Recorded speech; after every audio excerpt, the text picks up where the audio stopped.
আসসালামু আলাইকুম। এমটিভির আন্তর্জাতিক খবরে আমন্ত্রণ জানাচ্ছি আমি মুস্তাফিজ।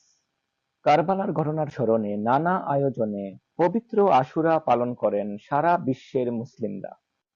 মধ্যপ্রাচ্যে, বিশেষ করে মুসলিম বিশ্বে পবিত্র আশুরা কারবালার শোকাবহ ঘটনার স্মরণে পালিত হয়। এই দিনে হযরত ইমাম হুসাইন রাদিয়াল্লাহু আনহু এবং তার সঙ্গীরা সত্য ও ন্যায় প্রতিষ্ঠার জন্য ইয়াজিদের সৈন্যদের হাতে কারবালা প্রান্তরে শহীদ হয়েছিলেন। আশুরা মূলত মুহররম মাসের দশম দিন। এই দিনটিকে মুসলিমরা গভীর শোক ও শ্রদ্ধার সাথে স্মরণ করে থাকে। মধ্যপ্রাচ্যে আশুরা পালনের কিছু দিক। কারবালার ঘটনা শিয়া সম্প্রদায়ের কাছে অত্যন্ত শোকাবহ, তাই এই দিনে তারা মাতম, শোক মিছিল ও বিভিন্ন ধর্মীয় অনুষ্ঠানের মাধ্যমে ইমাম হুসাইন রাদিয়াল্লাহু আনহু এর শাহাদাতকে স্মরণ করে। বিভিন্ন দেশে আজ শোক মিছিল আয়োজন করা হয়।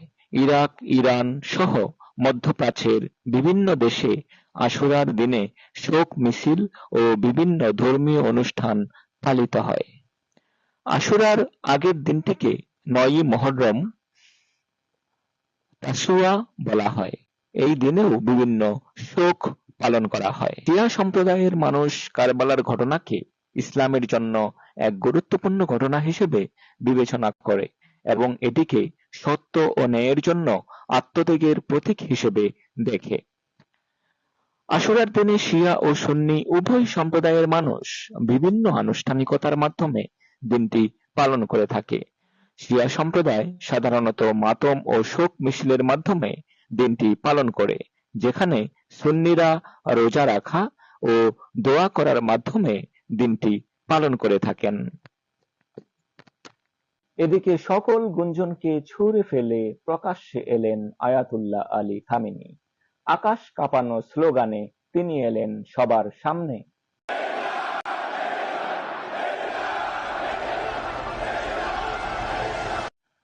ইরান ইসরায়েলের ১২ দিনের সংঘাতের পর প্রথমবারের মতো প্রকাশ্যে এলেন ইরানের সর্বোচ্চ ধর্মীয় নেতা আয়াতুল্লাহ আলী খামেনি।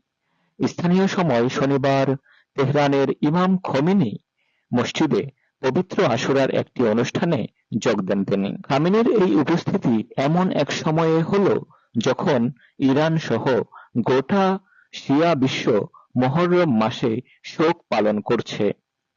মুহররমের দশম দিন পবিত্র আশুরা, যেদিন মুসলিমরা মহানবী হযরত মুহাম্মদ সাল্লাল্লাহু আলাইহি ওয়াসাল্লামের প্রিয় দৌহিত্র ইমাম হুসাইনের শাহাদাত স্মরণ করেন।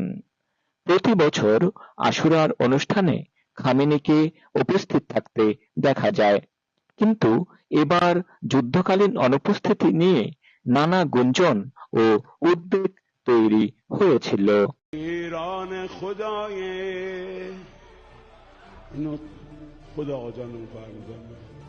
এখন চলে যাচ্ছে বিরতিতে। বিরতির পর আরো খবর নিয়ে ফিরছি, সাথেই থাকুন।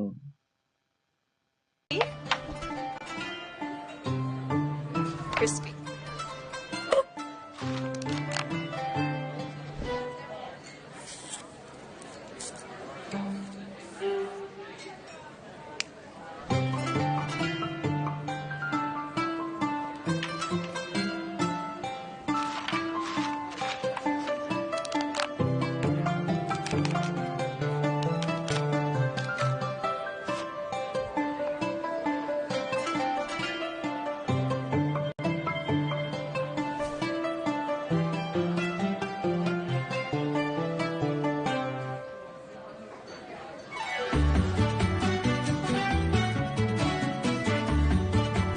Old traditions, new choices.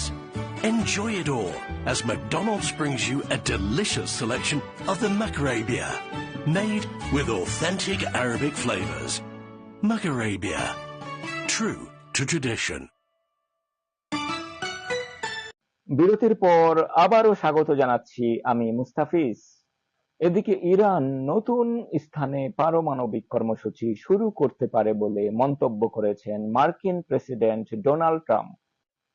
Iran নতুন স্থানে পারমাণবিক কর্মসূচি শুরু করতে পারে বলে মন্তব্য করেছেন মার্কিন প্রেসিডেন্ট ডোনাল্ড ট্রাম্প। এদিকে তেহরান আন্তর্জাতিক পরমাণু শক্তি সংস্থার আইএ সঙ্গে সহযোগিতামূলক সম্পর্ক স্থগিত করার পর ইরান ছেড়েছে সংস্থাটির পরিদর্শকরা। গত শুক্রবার ট্রাম্প বলেন, গত মাসে মার্কিন হামলার ফলে ইরানের পারমাণবিক কর্মসূচি স্থায়ীভাবে পিছিয়ে গেছে, তবে তিনি বিশ্বাস করেন তেহরান নতুন স্থানে তার কর্মসূচি পুনরায় শুরু করতে পারে। মার্কিন প্রেসিডেন্ট বলেন, ইরান তার পারমাণবিক কর্মসূচি পরিদর্শনের অনুমতি দিতে বা ইউরেনিয়াম সমৃদ্ধকরণ বন্ধ করতে রাজি হয়নি। মার্কিন প্রতিরক্ষা সদর দপ্তর পেন্টাগন দাবি করেছে, সম্প্রতি ইরানের পরমাণু স্থাপনায় চালানো মার্কিন হামলায় দেশটির পারমাণবিক কর্মসূচি 1 থেকে 2 বছর পেছাতে বাধ্য হয়েছে। যদিও ট্রাম্পের দাবি ইরানের পরমাণু সক্ষমতা অভূতপূর্বভাবে ধ্বংস করা হয়েছে, এক সংবাদ সম্মেলনে পেন্টাগনের মুখপাত্র শন পার্নেল বলেন, আমাদের গোয়েন্দা বিশ্লেষণে দেখা যাচ্ছে ইরানের কর্মসূচি 1 থেকে 2 বছর পেছানো গেছে। 3টি গুরুত্বপূর্ণ পরমাণু স্থাপনা সম্পূর্ণ ধ্বংস করা হয়েছে। এদিকে আন্তর্জাতিক পরমাণু শক্তি সংস্থার একদল পরিদর্শক ইরান ছেড়েছেন। ইসরায়েল ও যুক্তরাষ্ট্রের সঙ্গে সাম্প্রতিক সংঘাতকে কেন্দ্র করে ইরান আইএইএ এর সঙ্গে সহযোগিতামূলক সম্পর্ক স্থগিত করার পর সংস্থাটির পরিদর্শকরা ইরান ছাড়লেন। গত শুক্রবার এক বিবৃতিতে আইএইএ বলেছে, তাদের কর্মীরা অস্ট্রিয়ার ভিয়েনায় সংস্থার প্রধান কার্যালয়ে ফিরে যাবেন। আইএইএ এর মহাপরিচালক রাফায়েল গ্রোসি বলেছেন, সংস্থাটি যেন আবারও পর্যবেক্ষণ যাচাইয়ের কাজ শুরু করতে পারে তা নিশ্চিত করতে ইরানের সঙ্গে দ্রুত আলোচনা শুরু করার কথা বলা হয়েছে। আজ এ পর্যন্তই। পরবর্তী এমটিভির আন্তর্জাতিক খবর দেখার আমন্ত্রণ রইল। ধন্যবাদ সবাইকে।